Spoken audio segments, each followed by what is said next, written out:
Hello, good morning and नमस्कार दोस्तों। मेरा नाम तजिंदर सिंह नागपाल है and welcome back to my channel. And today we are going to discuss about the employer employee insurance. So let's start the topic. So friends, as I discussed, today's topic is employer employee. So do you know what is employer employee insurance? Okay, no issue. I'll share with you what is employer employee. I am sure आप सब लोगों को पता होगा कि employer क्या होता है। एम्प्लॉयर वो होता है जो एक एम्प्लॉयमेंट को जनरेट करता है, एंड एम्प्लॉय वो होता है जो उस एम्प्लॉयर के पास एज ए सैलरी बेस काम करता है। Right. So employer employee insurance के बारे में देखते हैं। First start with the concept. Under employer employee insurance schemes the organisation और employer purchase life insurance on the life of the employees. बहुत सिंपल है। एम्प्लॉयर एम्प्लॉय के केस में एम्प्लॉयर इंश्योरेंस परचेज करता है अपने एम्प्लॉय के लिए। Right. In case of unfortunate circumstances leading to death of the employee during the tenure of employment, the company received the maturity proceeds from the insurance company and transferred the proceeds to the family members of the employee. बहुत simple है। Employer अपने employee के लिए premium पे करता है। अगर इन case of any mishappening, अगर डेथ हो जाती है एम्प्लॉय की, तो एम्प्लॉयर उस पैसे को रिसीव करेगा और उसके नॉमिनी को एज ए गिफ्ट और बेनिफिट अब नॉमिनी को ट्रांसफर कर दिया जाएगा। Right.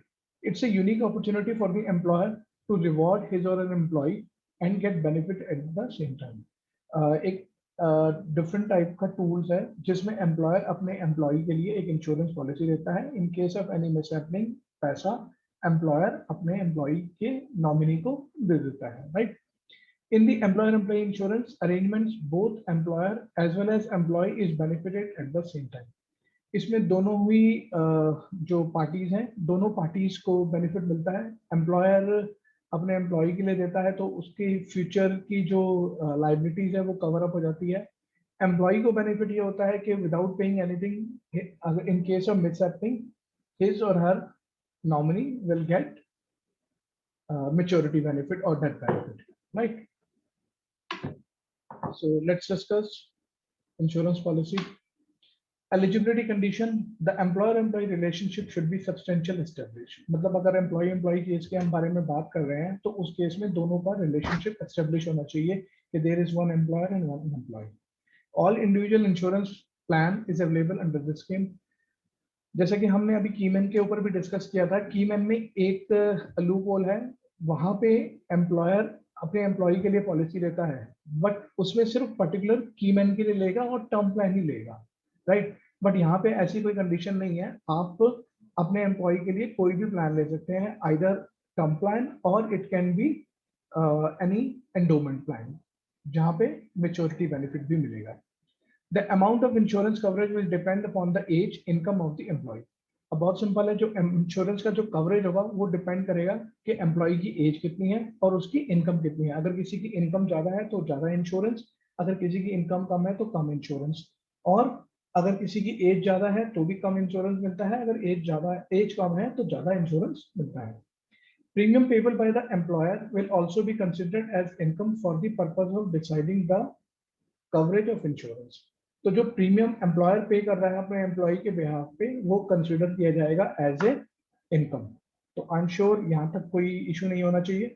Employer has to assign the policy in favour of employee within the reasonable time.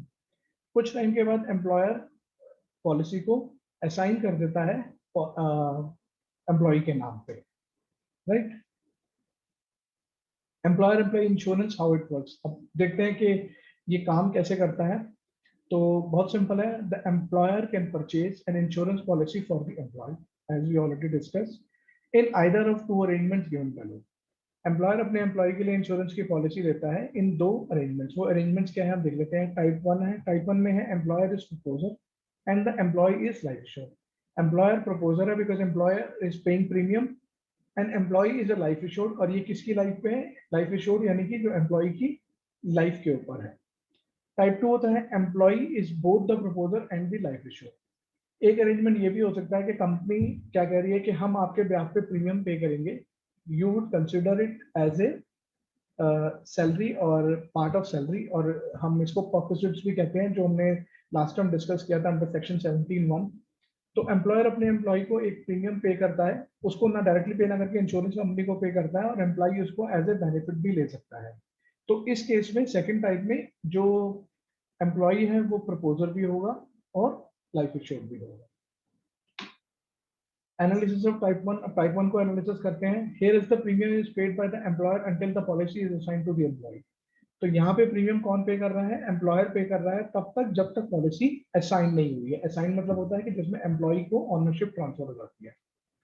The employer can continue the premium payment even after the assignment. कुछ cases में ऐसा arrangement भी होता है कि एम्प्लॉयर अपने एम्प्लॉय के लिए पॉलिसी ले लेता है, असाइनमेंट करने के बाद भी वो प्रीमियम को पे करता रहता है एज ए बेनिफिट। मैं अपने एम्प्लॉय को एक बेनिफिट देना चाहता हूँ, तो उस बेनिफिट के अंडर मैं अपने एम्प्लॉय का सारा प्रीमियम पे करूंगा, either policy is assigned or not, right? If you wish to, otherwise the premium payment is to be continued by the employee. अगर employer पे करना चाहता है तो पे कर सकता है, अगर वो एक एक्स्ट्रा बेनिफिट देना चाहता है अपने एम्प्लॉय को, otherwise employee can pay directly as well. The maturity amount of death claim shall be available to the employee nominee if the policy has been assigned to the employee by the employer. अब ये point क्या कह रहा है कि maturity amount of जो death claim होगा वो किसके लिए अवेलेबल होगा? एम्प्लॉय के लिए। अगर मेच्योरिटी बेनिफिट है तो एम्प्लॉय डायरेक्टली खुद ले लेगा। अगर एम्प्लॉय की डेथ हो जाती है तो उस केस में जो मेच्योरिटी बेनिफिट है वो नॉमिनी को मिलेगा, यानी कि डेथ क्लेम जो है वो उसके नॉमिनी को मिलेगा अगर पॉलिसी असाइंड हो गई है।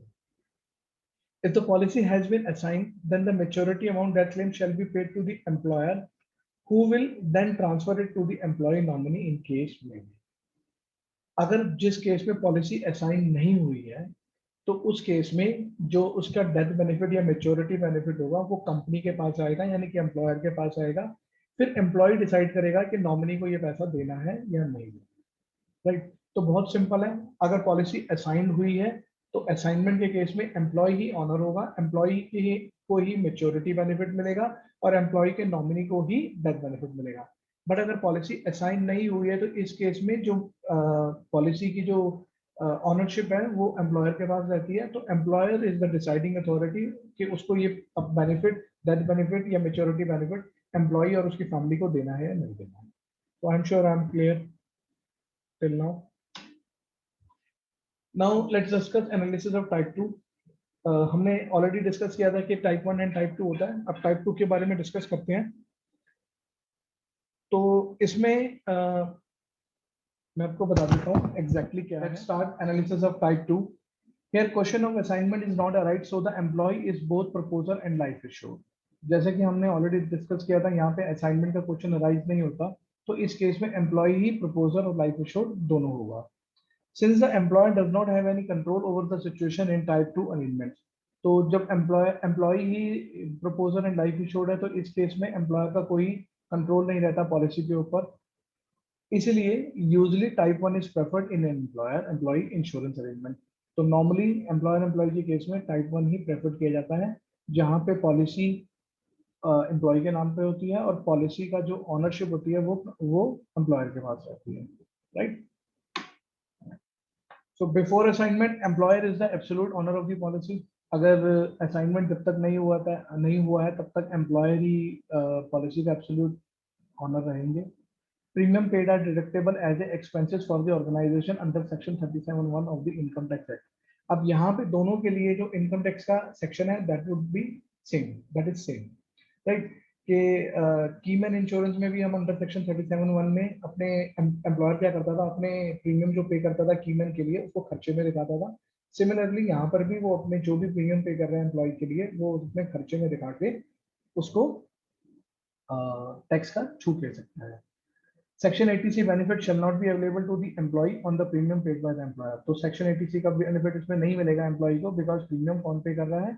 एम्प्लॉयर पे कर रहा है, तो उसको कोई बेनिफिट नहीं मिलेगा 80C का। Maturity proceed death claim received by the employee shall be included in the total business income of the employer in the year of receipt. अब इस केस में पॉलिसी की ऑनरशिप कंपनी के पास है, यानी कि एम्प्लॉयर के पास है, तो उसकी डेथ पे या मेच्योरिटी पे जो पैसा मिलेगा that would be also part of the income. जब हम उसके प्रीमियम को एक्सपेंडिचर में दिखा रहे हैं तो उसकी इनकम को हम अपने इनकम में दिखाएंगे। एक्सपेंडिचर को हम खर्चे में दिखा रहे हैं, प्रीमियम जो पे कर रहे हैं, और जो उसका बेनिफिट मिल रहा है वो हम अपने इनकम का पार्ट माना जाएगा। ठीक है। और it can be transfer to the nominee of the employee unless it is specifically mentioned in an agreement. मैंने ऑलरेडी ये डिस्कस कर लिया था पॉइंट कि एम्प्लॉयर के पास सोल डिस्क्रिएशन है कि पैसा मिलने के बाद वो उसके पैसा अब नॉमिनी को देना चाहता है या नहीं देना चाहता है। But in case of after assignment employee become the owner of the policy. जब एक बार असाइनमेंट हो गया तो पॉलिसी की ऑनरशिप एम्प्लॉय के पास आ जाएगी। The sum total of premium paid by the employer before assignment is treated as perquisite. हमने ऑलरेडी डिस्कस किया था कि जो भी एम्प्लॉयर अपने एम्प्लॉय के ब्याह पे प्रीमियम पे कर रहा है और पॉलिसी अगर असाइंड हो गई है तो इसको एम्प्लॉय के हेड में भी परक्विजिट माना जाएगा, एक्स्ट्रा बेनिफिट माना जाएगा under income tax act, and it will be added to the taxable income of the employee in that financial year. और ये उस फाइनेंशियल ईयर में उस एम्प्लॉय की इनकम का पार्ट माना जाएगा। Employee can claim deduction under section 80C also, even if the premium is paid by the employer. अब एम्प्लॉय इसमें 80C का बेनिफिट भी ले सकता है। क्यों ले सकता है? प्रीमियम में, जबकि प्रीमियम इसमें एम्प्लॉयर पे कर रहा है, बट एम्प्लॉयर ने पॉलिसी को असाइन कर दिया है तो ऑनरशिप एम्प्लॉय की रहेगी।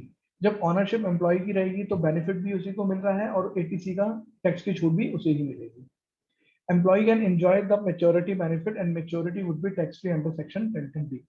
अब ये नॉर्मल पॉलिसी की तरह हो गया। जब पॉलिसी के प्रीमियम एम्प्लॉय पे कर रहा है, पॉलिसी का बेनिफिट एम्प्लॉय ले रहा है, पॉलिसी की मेच्योरिटी भी जब एम्प्लॉय को मिलेगी तो that would be tax free under section 10(d), right.